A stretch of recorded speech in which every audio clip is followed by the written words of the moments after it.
ரூ. 70 லட்சம் மேல விட்டுட்டேன். நான் சாவர தவிர வேற எந்த வழியும் எனக்கு தெரியல. என்ன மன்னிச்சிட சொல்றாங்க.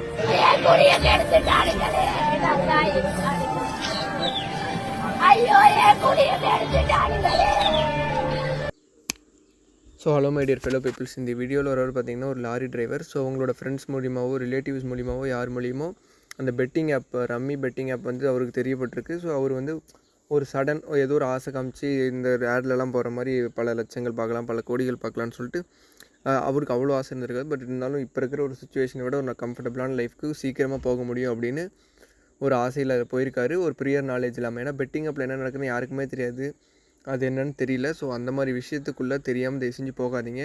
அது மட்டும் இல்லை, ட்ரேடிங், ஸ்டாக் மார்க்கெட் எந்த விஷயமா இருந்தாலும் 100% தெரிஞ்சுட்டு போங்க. நிறைய சின்ன சின்ன அமௌண்ட்ஸ் வச்சு ப்ராக்டிஸ் பண்ணுங்கள், தெளிவாகுங்க.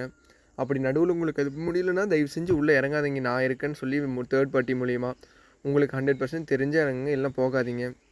ஸோ இவர் 75 lakhs லாஸ் ஆனதுனால என்ன பண்ணுறதுன்னு தெரியாமல் வந்து சூசைட் பண்ணிக்கிட்டாரு. ஸோ அப்படியே நீங்கள் ஒரு விளிம்புக்கு போனாலும் ஸ்டே ஸ்ட்ராங், நிச்சயமாக ஒரு வழி இருக்கும், ஓகேவா? ஸோ இந்த மாதிரி விஷயங்கள்லாம் தயவு செஞ்சு ப்ரியர் நாலேஜஸை கெயின் பண்ணிக்கிட்டு உங்களுடைய 100% உங்களை நம்பி நீங்கள் போங்க. வேறு யாரை நம்பி எதாவது விஷயமா இருந்தாலும், இது மட்டும் இல்லை, எந்த பிஸ்னஸாக இருந்தாலும் இறங்காதீங்க. Okay, thank you.